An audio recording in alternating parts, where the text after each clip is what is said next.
Excellent. Welcome to the TADSummit Innovators. I'm really happy to introduce Ken Herron from UIB. Ken, how are you? I'm doing great. Thank you.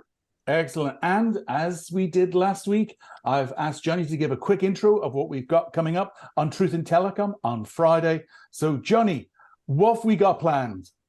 Well, first of all, we got Ken here, which is, I've been waiting for that. And yeah. Ken doesn't like to talk, but now we got it on video, and I'm gonna keep poking him as he knows. I don't know if he slept well last night, but look, we got a lot going on. We got UIB here, right? Yep. From information we got outside of him, which Ken could have told us a little more on how he had a 9-figure offer on the table and term sheet, and worked with Tata Communications for quite a bit. But we found out on our own because I got to smack people to stop telling me stuff now. It's constant messaging and constant, constant. So look, I'm really excited about this one. I'm excited about, today, obviously, I put a post out. Basically, Twilio has a new CEO, and his name is Jim Cramer and the Activist. I mean, they put out a post after the earnings, profit-making company lost 140 million. I mean, they reported, a negative adjusted EBITDA, which is unreal. But for him to cave like this, Jeff Lawson, for an activist investor for $50 million is not the real story. So I've been doing some digging on that.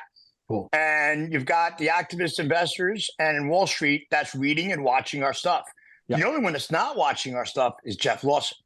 So he needs to get his head out of the clouds because he's toast right now. And for him to fire people at Christmas like that and bend just a couple of days after that news is just depressing. So look, obviously Twilio's not going to be buying anything soon. Where I think originally I talked about Twilio buying Tintech and UIB and taking over the world. So now we're just going to have to focus on Uniphonic, who like I said, when the kingdom finds out how proud they are, their founders and what they created. As a Saudi-based company, they're just going to come and golf this thing, and just like they did they bought a sport. Okay? Exactly. A sport. A sport. And it's not a thing. Cheaper, it's not a thing. It's not a company. It's a sport. So we're going to get into that, but let's just jump into this, and obviously the MEF and the Apple stuff and the Google stuff and the lobbying money, and the FCC dinner, and what's going on there, and the amount of money that's going around DC right now is insane. So let's jump into influence peddling. I think the world wants to know what's under the covers here. And we'll try to lift them. But getting back to UIB, so I met Toby when he just founded UIB. I think it was in Singapore. So we've kept in touch for a long time, and I've always, once you sort of make a connection with me, I keep hassling people on TADHack, TADSummit, and other things. And he caved in and said, okay, have a chat with Ken and see if it makes sense, because we've been doing some interesting stuff in your domain. So, and as a result, Ken and I have, UIB has been part of TADSummit and always generated, really highly innovative applications that work outside of the norm. So it really is innovation on innovation. But Ken, over to you. Please introduce yourself. Introduce. Well, the secret for that. Thank you, but I have to confess, the secret to that is it's not Ken getting up speaking saying, hey, aren't we smart? It's Ken pulling in our really smart, incredibly innovative reseller partners, the people in El Salvador, the people in Singapore, in Ireland that are doing these breakthrough use cases.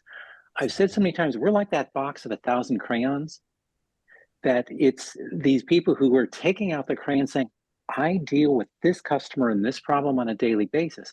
I take these 3 different crayons, put in some of my own secret sauce, and now you have got incredibly business and government changing use cases that are using all the buzzwords you're talking about, CPaaSAI, that they are able to use this in a way that is genuinely new and exciting. That's what gets me going, is to see how others are using the capabilities that we're providing them. Exactly. time and time again. It's always, I'll ping you, and then what you'll produce is like, oh, we're not going to see anybody else talking about that. So it is really good. Now, maybe you give a little bit of history about how UIB began. Sure. We started off 9 years ago. Yep. Now will be 10 years next February.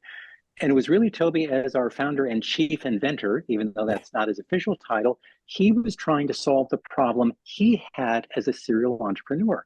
Mm-hmm. How do you communicate on all of these different channels? Because it was a problem, any company, any entity can do these individual integrations. Yes. But you find out very quickly that there's the constant security updates, there's the constant feature updates, and we are very fortunate. We work with some of the largest tech companies out there. Mm-hmm. It's fair to say that when they do new releases, upon occasion, we find bugs. Upon occasion, we find glitches. So we become the chief identifier of bugs, the fixer of bugs for a lot of these companies, so that these really, really do work before we release them and launch them out to the world. Gotcha. So in terms of UIB, for people who aren't familiar with us, we have an omnichannel messaging platform, 70 plus different channels and platforms. We also have a conversational AI chatbot builder platform. And part of what makes that unique is that if you're a company, if you're a customer, you probably have existing technical relationships. Maybe you're IBM Watson people or your Google Dialogflow people. And now with generative AI, we find a lot of people think of themselves, we're ChatGPT people. Or for cost reasons, we are not ChatGPT people. We're using an open source platform. Exactly. And the joke is, you speak a couple languages, you can learn more. We have done so many different natural language processing AI engines, and now we have done so many of the generative AI engines that, hey, you want to use Llama, Claude, son of Claude, mother of Claude, it's not an issue. Because it's not about saying the world uses WhatsApp or the world is using ChatGPT. You hang around long enough, wait 10 minutes, there's going to be something newer, shinier, better. So it's the ability to use whatever comes up next. People say, well, how do you describe your company? Agnostic, because the user decides, the customer decides what combination, what is in their tech stack. And our answer is always, yes, happy to. And that has become part of our value proposition. Exactly, because in a way, with UIB, when it was founded, it was early to market on the omnichannel messaging. It was early to market on the chatbots. It was early to market and just having all the integrations there. So as you said, all your channel partners were like, well, I can take this from the toolbox and these pieces. And exactly. It makes it effortless, seamless to be able, that single API, you've got all the integration. So as we recently launched USSD, we're in the process of launching fax. I never thought we'd be looking at technologies from the 80s. This is our new stuff. Hey, we've got fax. Oh yeah, but fax is still running. I mean, exactly. They demand it. It's a requirement for the business. They must have it. So here you go. You can have it from us. Exactly. Even social. It's like in some parts of Asia, in Japan, people still do handwritten notes because, it might be their older businesses, older people, but guess what? It's still delivering value and they use and will pay for those services rather than just hammering out emails left, right, and center. So it's meeting those needs. Now, one of the questions I always had is you've got an extensive global network of partners. How did you build that? A lot of coffee, a lot of tea, depending on, in all seriousness, human relationship. It's funny. We think of ourselves as an AI company. So people say, well, how do you differentiate yourself? We realize the only way AI can be successful is to really focus on the humanity of it. People ask us, for example, why do some chatbots succeed and others don't meet their objectives? I can look at it and tell you, has it been designed from the user's perspective? Yes. Has it been designed to be more human than the human? Yes. And I'll give a specific example. We work with a lot of big telcos. It's not possible for them to staff for the peak times. iPhone 18 gets released. Everybody wants it. Everybody's calling. the ability to instantly answer the common questions in real time with the best form of answer, the best media of answer. Maybe I want a pleasant voice. I put in the earbuds and it walks me through a process. Maybe I want a visual. Yeah. Maybe I want a video. Maybe that's the best way. We worked with a German legacy luxury refrigerator maker. I got to talk to their chief asparagus scientist, because if I'm buying my $20,000 German refrigerator and I'm in a sales room, because this is, let me give the full context, our useful sentences here. I'm buying a refrigerator. This is a niche brand, if you were, in the US. There isn't a dedicated store. Yes. I have to go to Refrigerators R Us, and the lovely teenage salesperson does not have that level of detail. Exactly. So there's a QR code on the refrigerator. It says, hey, talk to me. Great. Exactly. I'm a foodie. If I'm from Germany, I know about the importance of asparagus season. So I can talk to literally the guy, the world's premier expert on keeping asparagus fresh.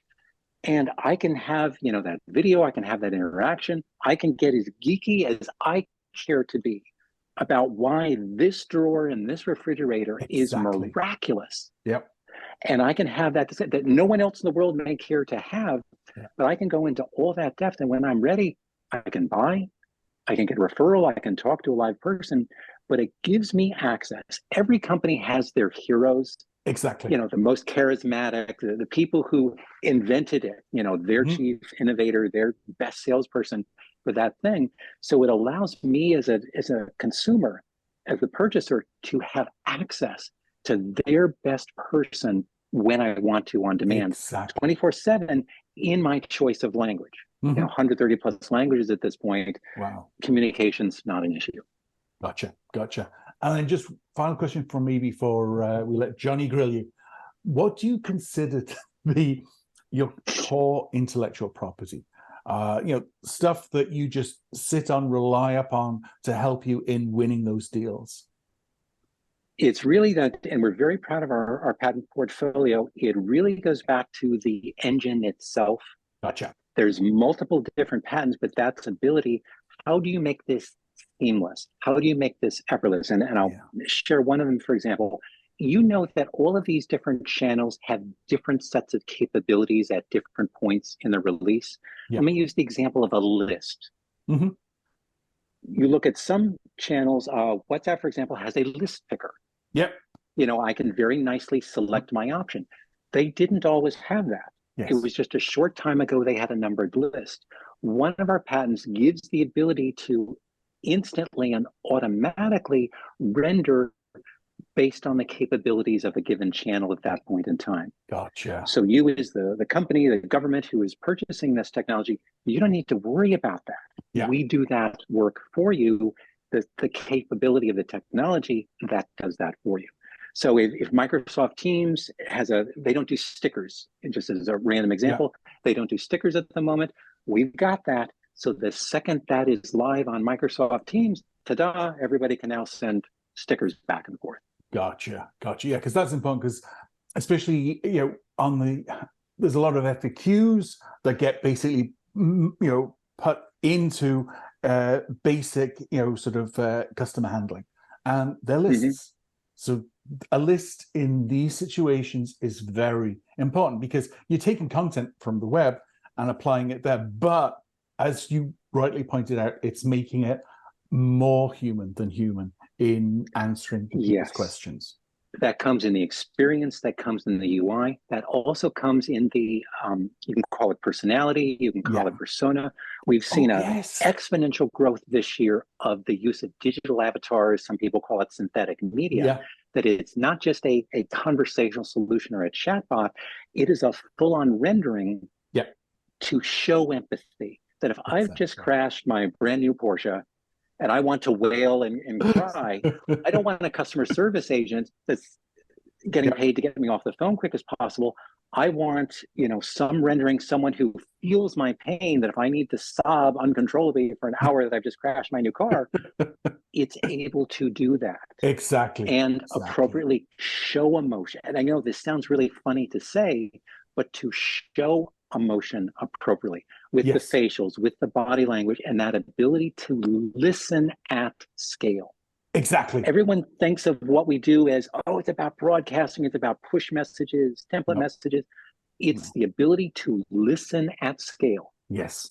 So if I'm a retail store and someone's asking me for blue stuffed zebras, that doesn't get lost. Because if one person is asking for it, that's one point. But if now there's a trend, if there's something developing, this gives me the earliest possible insights.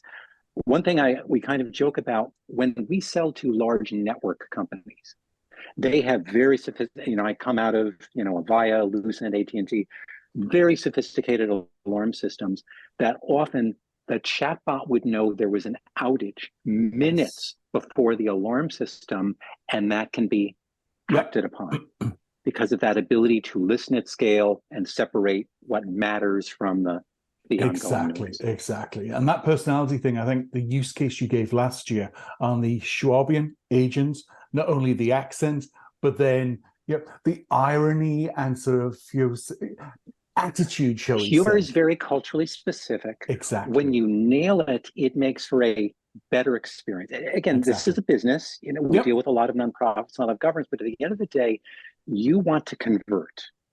You want to make more money. You want to reduce costs, but you also want customer delight, for lack of a better term.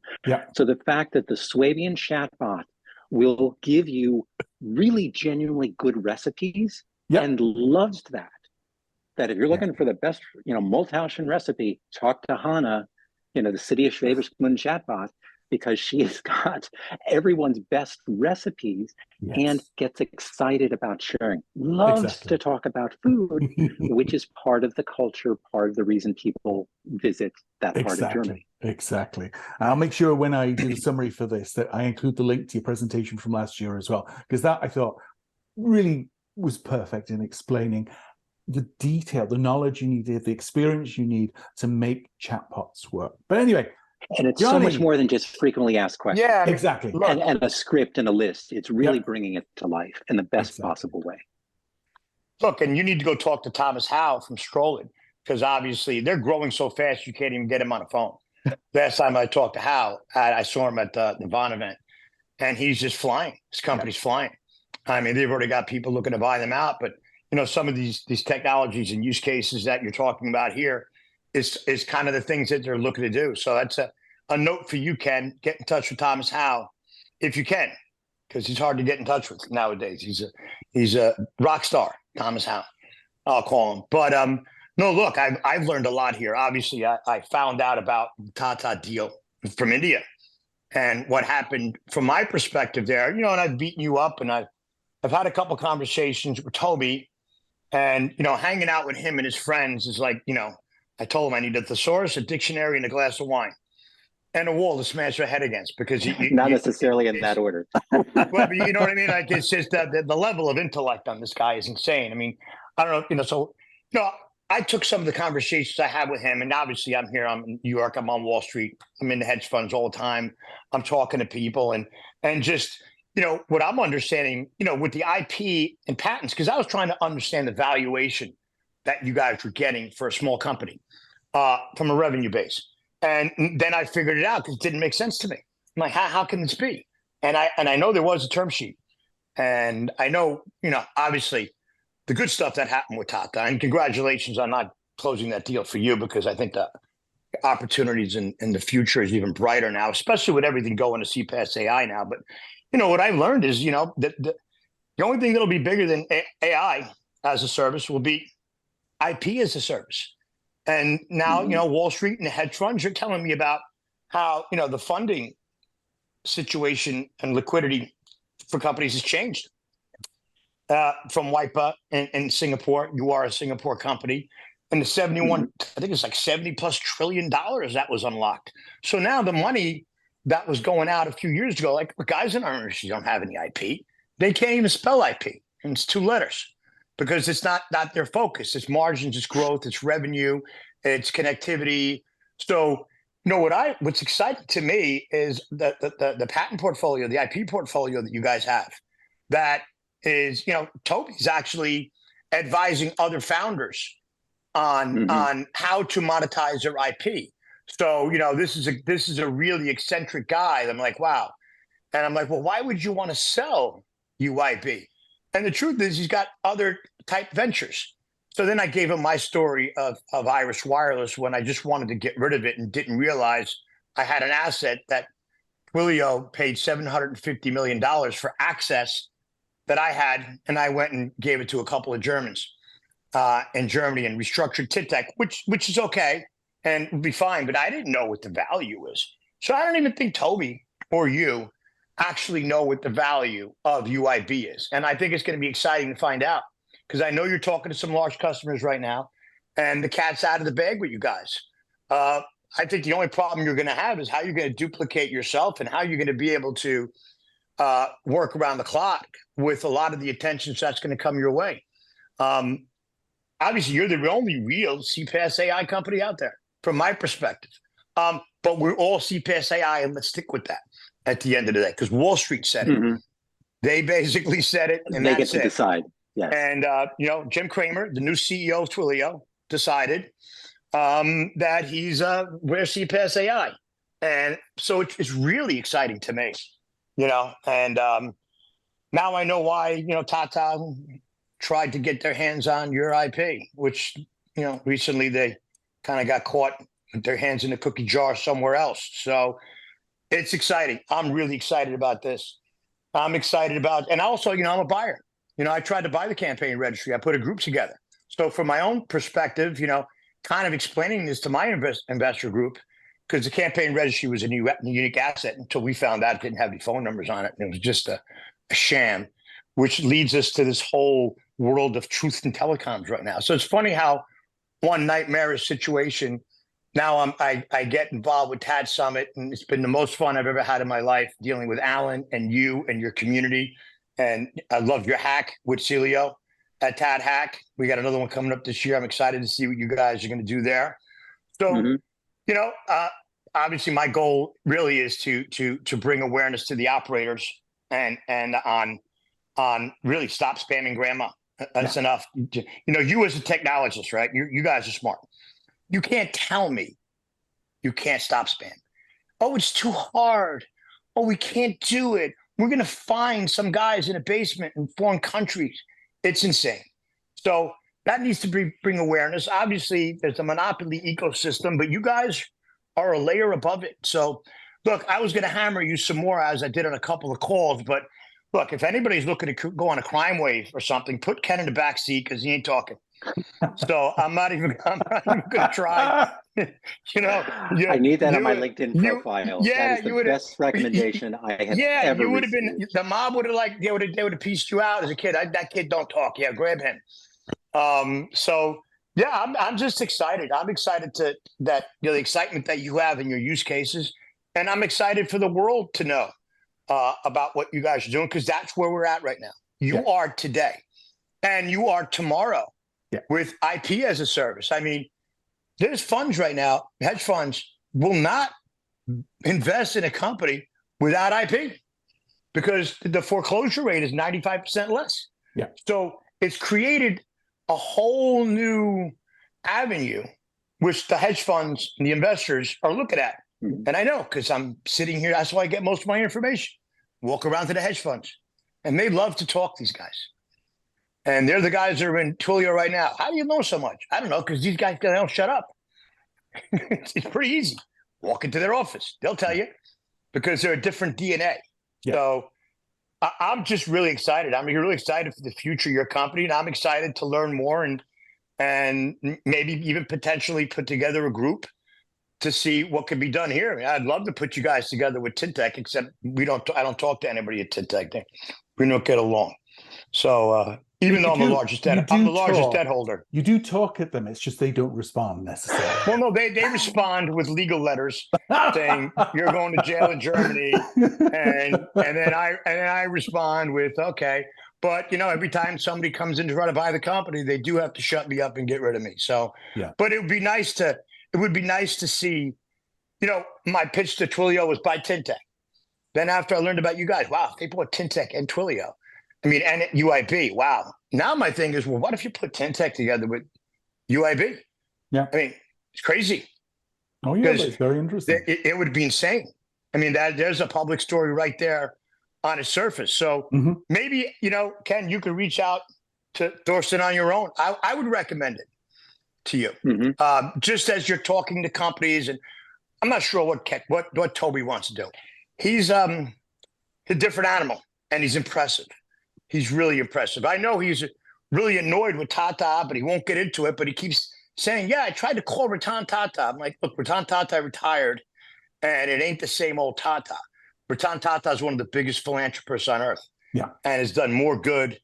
And he was telling me a story how he went to India and he couldn't believe it was Tata everywhere. He's like, what's going on here? I'm like, because I come from the voice industry, and all the traffic going back to India was Tata and Reliance.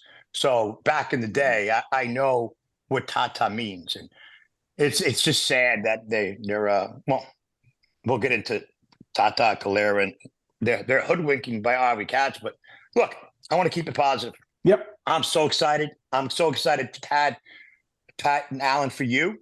And to give an opportunity to even me and my group. Yeah. If we can conjure up enough money. Which, exactly. We're not in that scale. So no, we can buy like the campaign registries, but I don't know if we could buy the UIBs.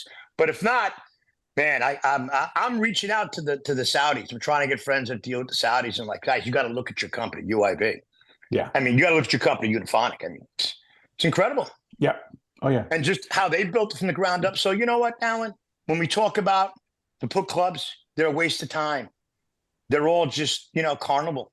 They're like traveling carnivals. Hey, let's put on a carnival. TADSummit, TADHack, the most important organization in the industry. You're the most important guy in the industry, and guys like Ken prove it, and UIB prove it. So I hope I don't get thrown out of the group anytime soon, because it's the most fun I've had in years. Excellent. Thank you so much. All these companies. So yeah, that's my absolutely. 2 cents. No, and it was You're great. off the hook. You're off the hook, Ken, because I can't really choke you through the phone. Technology's not quite there yet. Thank you so much for your time and really just explaining UIB in that nutshell, about the humanity, both in terms of how you build your channels, because that's extensive and global, but also the humanity in the bots you create based around making it effortless in terms of the integrations, the channels, and the fact that you were early to market. I mean, Toby was talking about multi-channel chatbots all the way back then. And I thought, well, that's interesting, but how long is that going to take to get to market? Well, it's here now. And a lot of people are struggling. So I think your timing is perfect. So again, Ken. He's really intense. I recommend anybody in the industry, if you can get your hands on Toby. Well, he describes himself wild as a polymath, and he really is a polymath. Yeah. Truth in advertising. I don't know what you call him. Really smart. Absolutely. Well, again, Ken, thanks so much. Thank you, guys.